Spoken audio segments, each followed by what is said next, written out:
Assalamualaikum dan salam keluarga Malaysia. Anda bersama saya di Laila Kadir dalam berita semasa.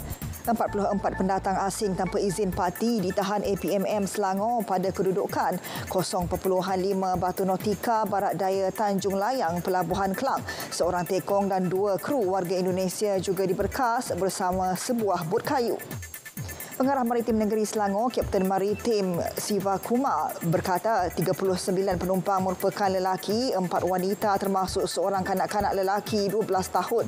Mereka didapati berhimpit di atas geladak dan di bawah dekbot selain tidak mempunyai dokumen perjalanan yang sah. Dipercayai kesemua parti pernah bekerja dalam pelbagai sektor seperti pembersihan dan peladangan di negara ini dan kemasukan kembali mereka dalam cubaan untuk bekerja semula dalam sektor sama sedikit mengenakan caj hingga RM2,500 untuk membawa keluar dan masuk setiap parti.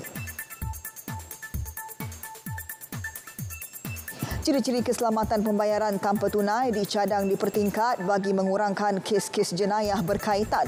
Dedah Ketua Aktivis Persatuan Pengguna Islam Malaysia, Datuk Nazim Johan, kebanyakan aduan yang diterima pihaknya mendapati banyak kes kehilangan wang menerusi transaksi tanpa rekod.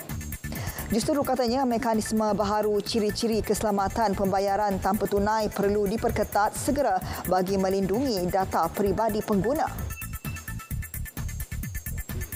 Okey. Tapi masih tidak selesai. Nampaknya kawalan dalam digital money nampak macam kurang.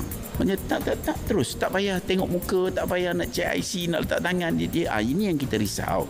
Pasal kita pun dapat aduan yang agak serius lah. Orang boleh hilang duit.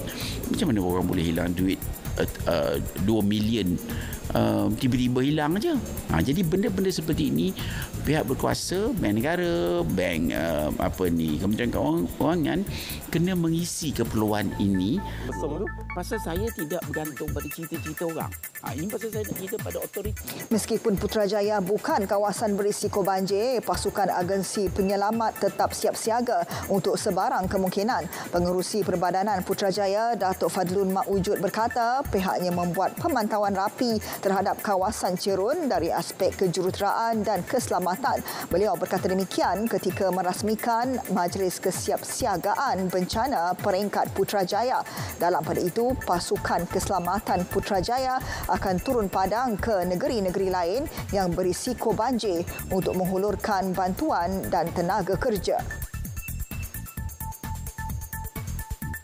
Pengurusan hal ehwal Islam perlu bersifat inklusif meliputi pelbagai aspek atau kumpulan kebijaksanaan menguruskan hal berkaitan, membantu umat Islam menjadikan institusi hal ehwal Islam sebagai sumber rujukan utama dan panduan bagi setiap permasalahan. Ketua Setiausaha Negara Tan Sri Muhammad Zuki Ali berkata sebarang tindakan sesama agamawan dan agensi mesti mengambil kira kemaslahatan umat Islam. Malah institusi hal ehwal Islam di peringkat persekutuan dan negeri juga perlu membina jaringan komunikasi bagi memastikan perancangan dan pelaksanaan pengurusan hal ehwal Islam di negara ini bersepadu. Beliau berucap ketika merasmikan Konvensyen Pengurusan Hal Ehwal Islam di Bangi, Selangor. Luar negara, pemilik Twitter Elon Musk rancang untuk mengenakan bayaran $8 Amerika sebulan kepada akaun Blue Tick Twitter. Dalam ciapan terbaharunya, Musk menjelaskan bahawa platform media itu akan ditambah baik, terutama sistem semasanya yang akan diselaras mengikut negara dan kadar kuasa beli. Pengguna akan mendapat keutamaan dalam balasan, sebutan dan carian yang menurutnya penting bagi mencegah spam dan penipuan.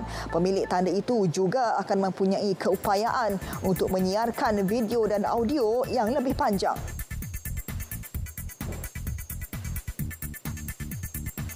Dengan itu sekian berita. Assalamualaikum dan salam keluarga Malaysia.